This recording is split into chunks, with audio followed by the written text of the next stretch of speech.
What on earth are you thinking? No one watches linear TV anymore. A year or so ago, I might have agreed with you. That has changed. Free ad-supported TV has really opened up opportunities for content providers. How do I discover what content I actually want to watch? Search fatigue, where you go into a streaming VOD service and spend the first half hour just flicking around, can be really frustrating. How do you make Playout economically viable? Advertising content can be regionalised and personalised as much as possible, maximising the monetisation in the cloud. It is effective and a sustainable way of delivering real-time broadcast critical services. It's a growing market. How fast can it go? As to where linear playout's going, it's got a future, but...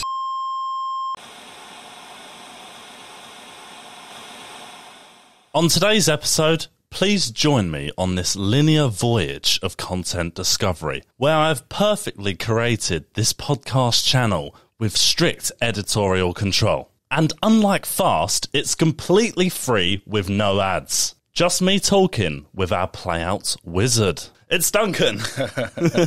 I guess my first question is, which is what everyone's going to be asking, is what on earth are you thinking? There's no money in this. No one watches linear TV anymore, right? Well, it's a fairly good challenge, a good starting point. I think a few months ago, maybe a year or so ago, I might have agreed with you completely on that. It felt like there was a lot of focus towards video on demand, moving away from curated, scheduled content. That seemed to be the longer term trend. I think that has changed, but also when you start to look at some of the technologies, particularly cloud technology, orchestration technologies, and BT's kind of just position in the market, our relationship with big broadcast customers, our access to connectivity. So I think it sets the scene for something that's actually quite an exciting opportunity. Yeah. But I can see, from the outside, it might look like a pretty wacky route to be going down. Yeah. But yeah, I'm pretty confident that we've got an interesting future in Playout.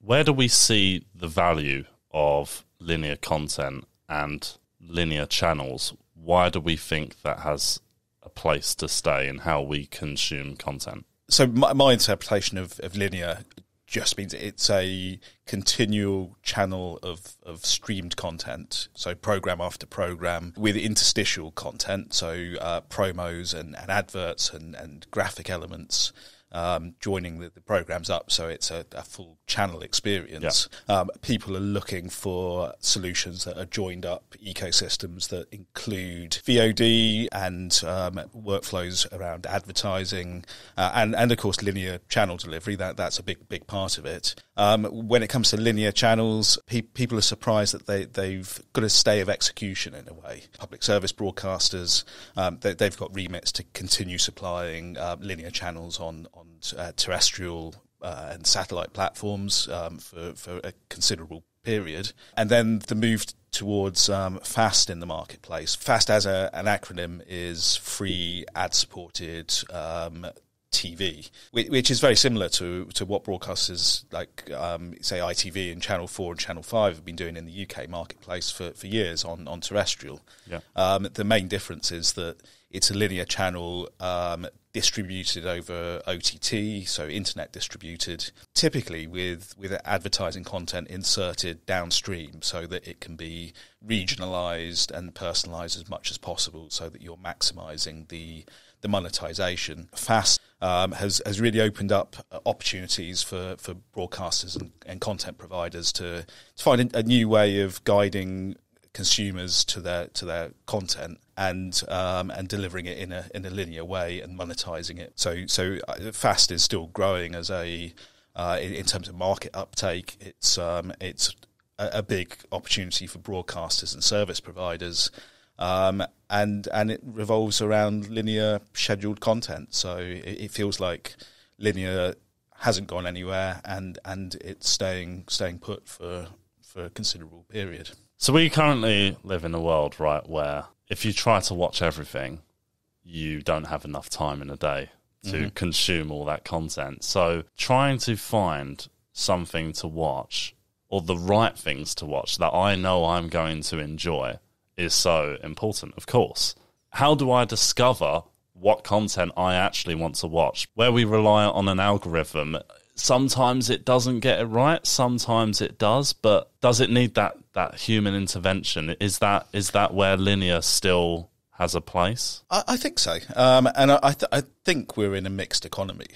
For a lot of people like myself, I'm quite happy to binge on a box set if it's something that someone's recommended.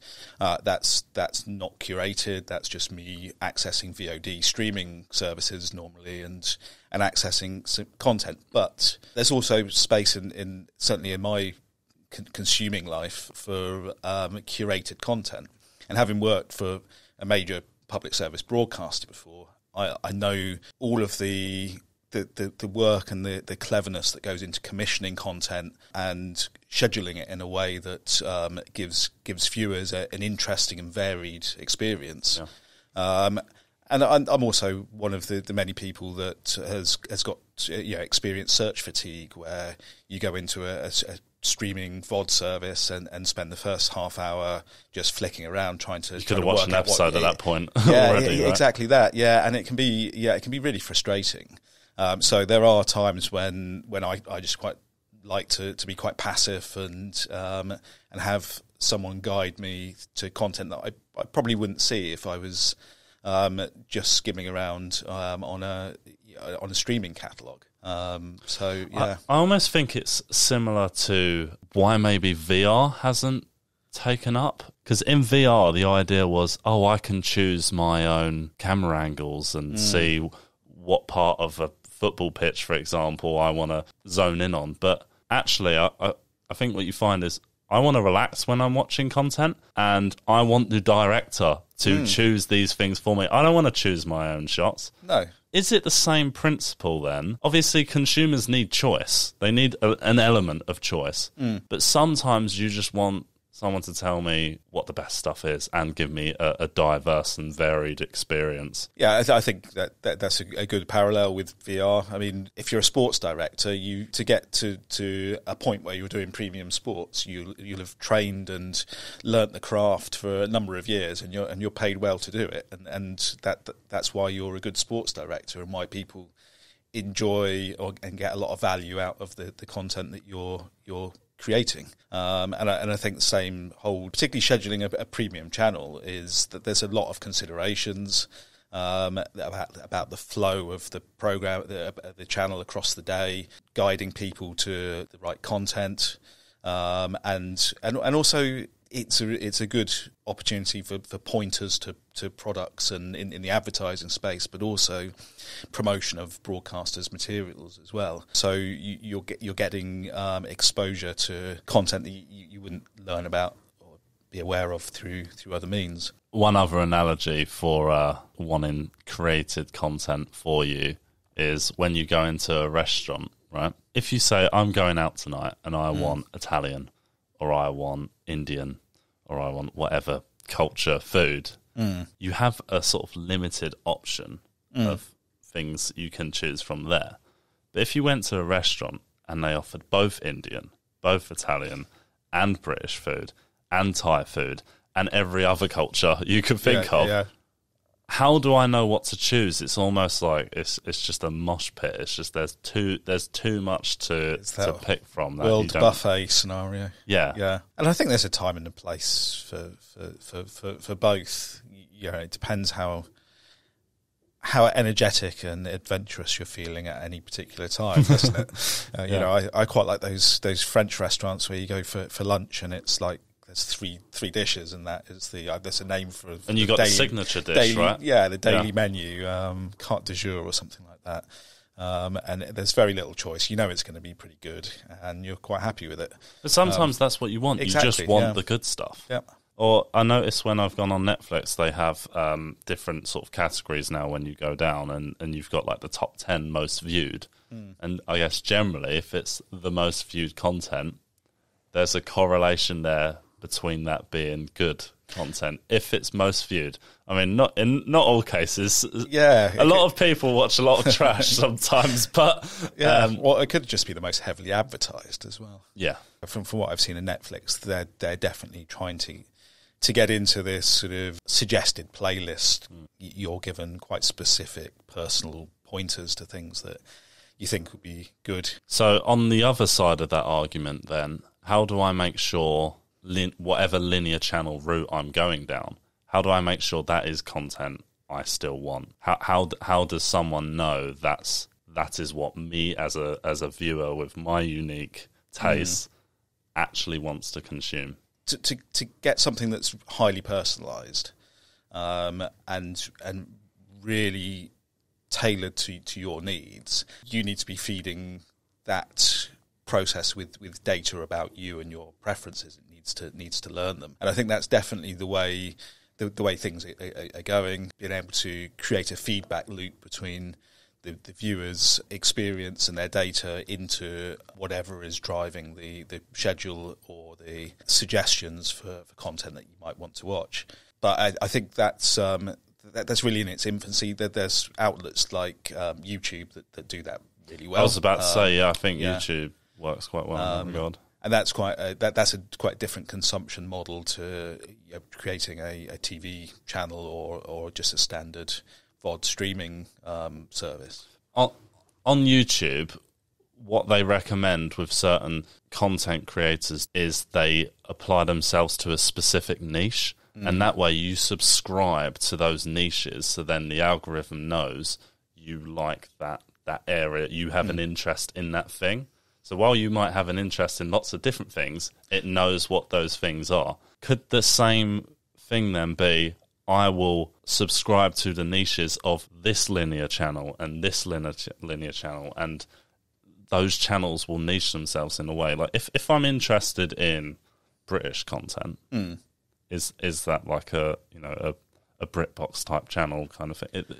Do you see where I'm going with that? I do see where you're going with it, and I think I think this maybe is one of the contrasts between traditional linear, where it's kind of send and forget, as in you switch on a TV channel, and apart from systems like the Radar system that is able to take a small sample of the viewing population to gauge the viewing figures, there's no real other mechanism for content providers and broadcasters to know anything about their viewers. Whereas with FAST, they're subscription-based services on the whole. So say I'd like to watch something on a ITVX channel, then I need to create a subscription. It's not a paid subscription. I need to create an account. You're just letting you're letting the system know I'm interested in that content. And I give some basic details. So already that platform is aware of me and some things about me. And the more consumers realise that there's value in how a personalised experience what it can offer them, they'll hopefully be happier to give a bit more sort of personalisation data into the system. Where do you think AI scheduling comes into play here? It's an interesting point, and it's a conversation that I've had with a few people recently. It being quite a viable prospect in terms of giving an AI or a machine learning system access to customer data, access to the catalogue and the metadata, and seeing what decisions it would make in terms of scheduling. I suspect if you're running a narrow thematic channel, for example, it's focused on a particular genre, say it's a crime channel, or even a particular production, it could be Murder's X channel or something like that, then actually we're probably already at a point where you could assemble a fairly logical playlist via using AI algorithms. When channels are more complex, when they're multi-genre, when they're high enough value to have a real sort of brand and quality value to the broadcaster, then whatever is doing the scheduling needs to be more context aware. By that, I'm thinking about sort of current events. I'm thinking back to days working with Playout in the BBC, where if you had a schedule for an evening and there was an event in the news that particularly resonated, and you had content that was linked to it. Say there was an air crash, and then in the billing for that night there is a program featuring an air crash, someone would make the editorial decision to pull that program and replace it with something more sensitive. So I'm not sure at this point that AI would be able to take that sort of wider kind of topical context and apply it to schedule changes. But they're two very different kind of scenarios. One is premium tier 1 large viewer base channel, whereas the other end of the spectrum is a probably far more niche, far lower viewers, far less kind of brand value, if you like. I guess where's the sort of editorial boundary? Yeah. And who owns the AI? So the one very simplistic view of Playout workflows is the customer holds all the editorial responsibility.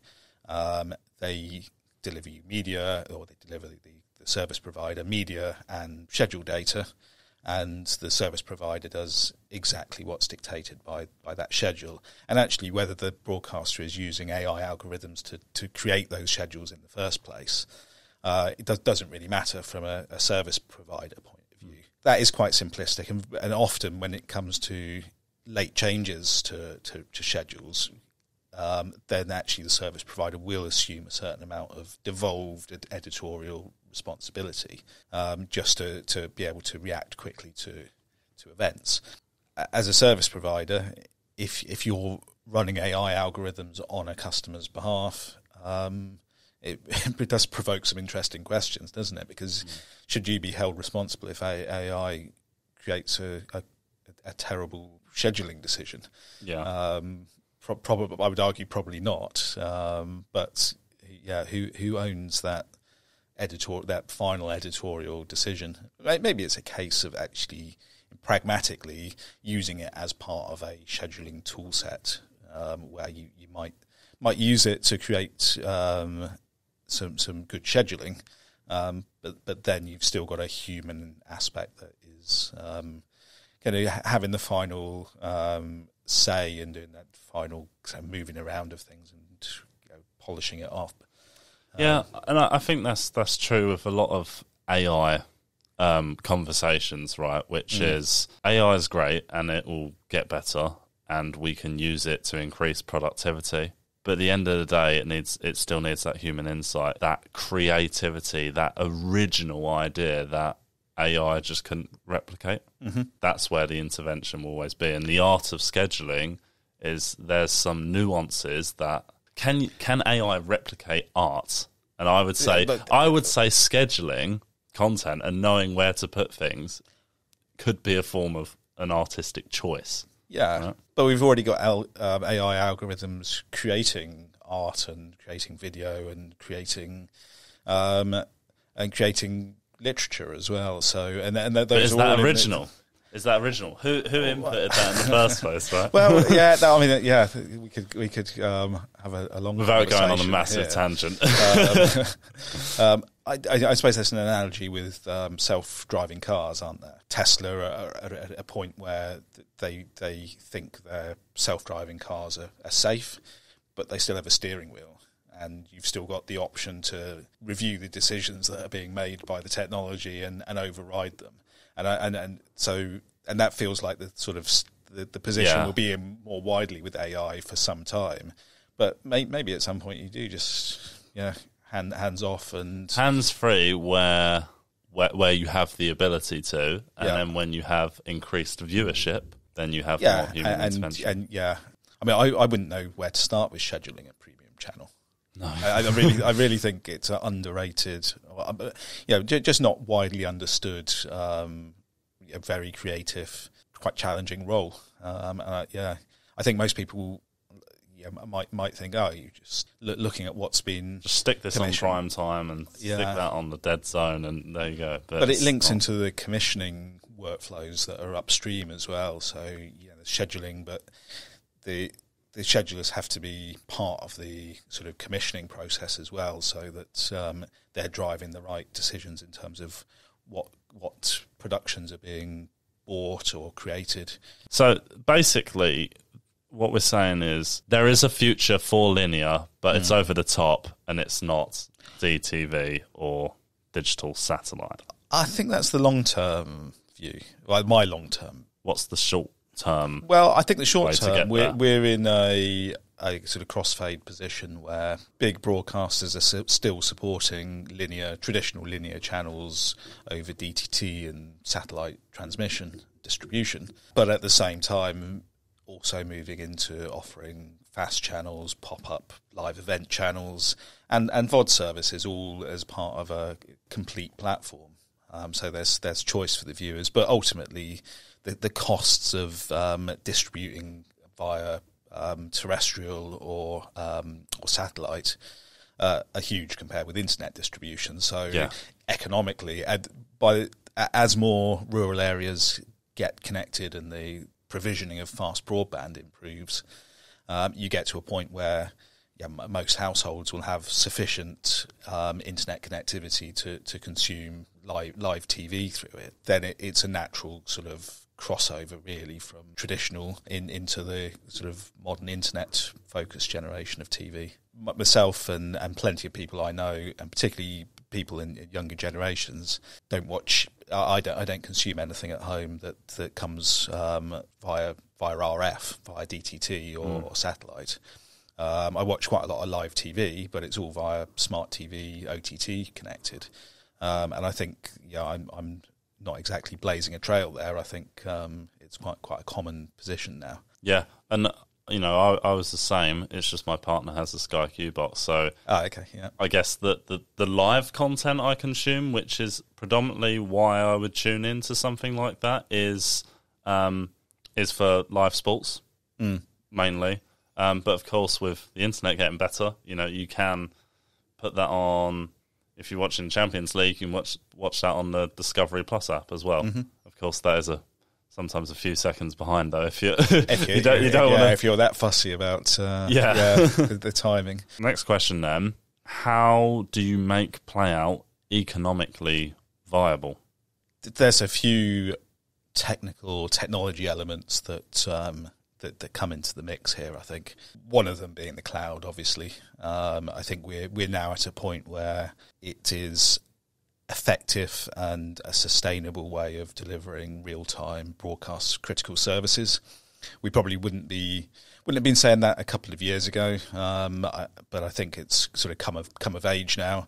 We know that cloud's been used for kind of production and post-production workflows and provisioning for a long time. But now for critical channel delivery, I think it's there. That gives you the flexibility to start deploying services without a large investment in on-prem hardware, so you avoid the costs associated with that. You're moving towards an opex model, so it's a subscription-based model to consuming your infrastructure and your applications. So it changes the kind of cost profile of it. Mm-hmm. Just for the non-corporate workers, what is capex and opex difference? Oh yeah, sorry. Capital expenditure, which typically money that you would invest upfront to create a system or a product. So it would be money that a company's got in the bank or borrows to sink into a project to deliver something, whereas OPEX is operational expenditure. So quite often it can come directly from generated revenue. So you're typically paying it as you go, as you use or provide services. And it means you can be a bit braver in trying things. You can spin something up for a very short duration, see how effective it is, build on it. You can operate at a small scale and then grow very, very quickly. So it gives you flexibility. It gives customers flexibility in the way that you offer them contracts, and the way that they can spread their costs. So that was the cloud. Obviously, internet distribution. We've touched on the costs of OTT distribution compared with satellites, carriage, or terrestrial broadcasting. So you combine cloud playout with OTT delivery. It's a lot more cost efficient, effective. Looking again at some of the fast models, it's quite easy to get into ad insertion, and you can come up with sort of revenue share arrangements with third parties that will provide the ad insertion and the ad management systems. So it gives you more flexibility in business models and a cheaper market entry point for creating channels. I think if we were doing it today, then you might look to a hybrid model. So maybe cloud for either burst capacity or for DR, but maybe some physical infrastructure for main channels. But I think just looking forward a couple of years, it's a very competitive marketplace, the cloud market. The cost and the depth of cloud services that are being offered, particularly around security and performance, will hit a point where it will almost be a no-brainer to host everything in the cloud because the benefits are strong.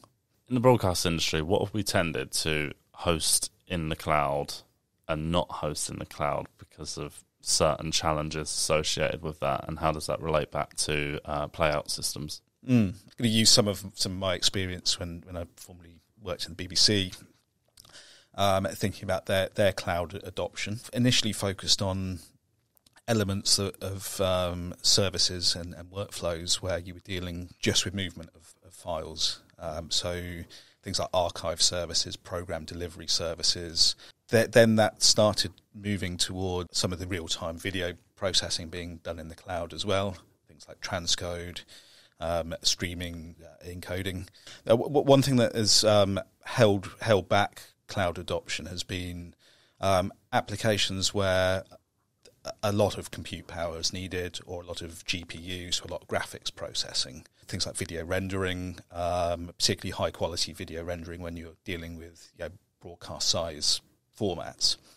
Transcode, which is very heavy on compute, and economically the balance of cost between hosting that on your own racks has been cheaper than putting it into the cloud. But I think that is starting to change as well, particularly when you start to look at the availability of spot pricing, being able to... What's spot pricing? Spot pricing is identifying or taking advantage of quiet times in Amazon's... so not when the Euros is on or something. Yeah, exactly. and they'll offer spot pricing when they envisage that there'll generally be a lower usage of their overall systems. So if you can schedule tasks, so it doesn't really work for real-time tasks because you don't really have the power to schedule them. But for things like transcodes and rendering, you can schedule those in a way that can take advantage of off-peak pricing. It's a bit like thinking of the old Economy 7 tariff in electricity provision, where you would, or like super off-peak trains. Yeah, exactly. Yeah, you're just taking advantage of a quieter time. I mean, I'd still say train prices are expensive, insane, whatever peak, but yeah. but we move on. So I think that those applications that have required a lot of heavy lifting, if you like, have been the last to move there. Cloud production from sports events, where the cloud is used as a way to centralise content and work on it remotely.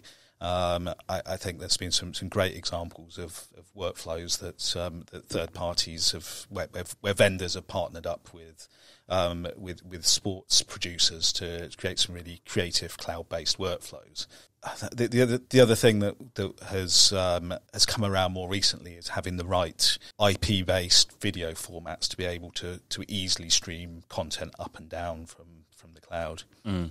So I think that takes us on a journey where it's been just file storage, basic file movement, and then media applications that are the ones that aren't reliant on processing in a particularly heavy way, and then the sort of heavy lifting, edit and production workflows. That trajectory continues into your broadcast critical channel output and distribution, which is where I think we are today. The other aspect of that is trust in the cloud and security, and being sure that your data's safe and that your services are not at risk of disruption from a continuity point of view. So we mentioned fast, free ad supported transmission.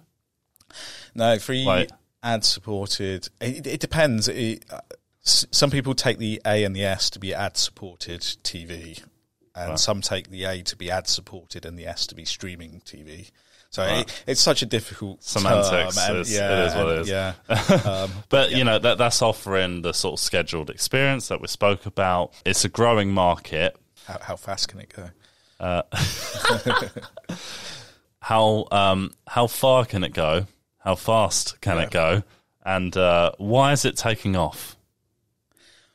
I think that there's two elements to its success. One is just a consumer trend to a continued desire to have someone else schedule your viewing experience. Also, it presents a way for broadcasters and content providers to monetize their content in more creative ways as well. Because these are OTT based, you have a bit more flexibility and choice into how you insert the ads, how you make decisions, how you buy and sell advertising. You can get quite dynamic in certain workflows. You've got real-time bidding for ad spots in a program, bidding for the slot that's about to come up, and the price varies depending on how the decisions they make as to the value of that particular spot. Because it's OTT and distributed across the internet, if you insert the content further downstream, the advertising content, you can be a lot closer to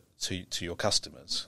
So you can have a lot more flexibility. If you can combine that with audience feedback as well, you can make that the targeting of that commercial content much more effective. And then if you're a service provider or a broadcaster, you then have choice as to how much of this technology you're providing and managing versus how much you hand off to vendors that specialise in doing this on customers' behalves. Brings into play who's making what revenue from the advertising process.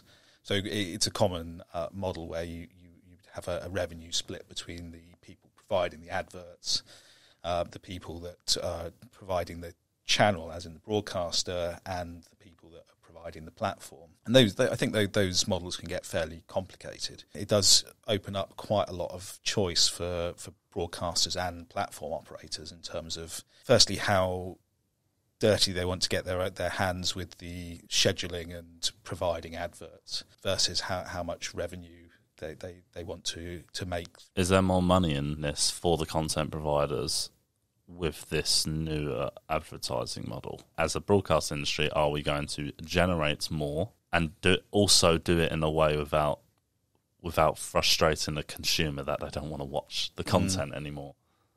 What's the balance?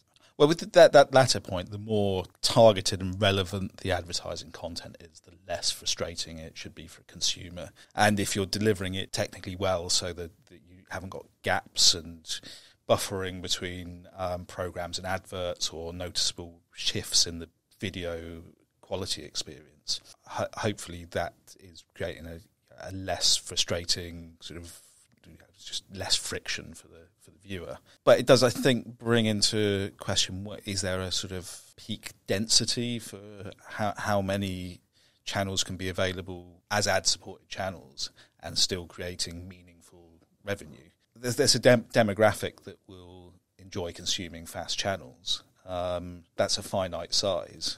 And if that's generating advertising, but it's also taking it away from forms of content distribution, then do we just get to a point where we just hit a plateau where the revenues are becoming quite sort of stagnant just because there's just too much choice of content with ad insertion?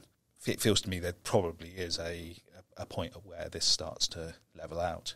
Looking longer term at FAST, that to me is one of the risks where I think we'll see take up grow and then just start to tail off as we sort of hit a saturated market point.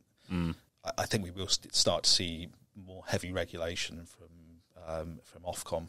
I think because of the low viewership of current fast channels, and the fact that they're not working as full broadcast channels, they don't have EPGs, they're not regulated in the same way. So I wonder whether when that changes, it's going to start to drive up the cost of operating. You have to comply with targets around things like access services. There'd be more regulation on the editorial scheduling of those channels. So whether you end up whether the price point of operating a fast channel starts to rise. What are some of the uncertainties with the level of regulation and almost kind of running under Ofcom's radar? Is it a bit of a wild west in the industry right now? I feel it is. I mean, you look at some of the regulatory impacts on linear broadcast channels.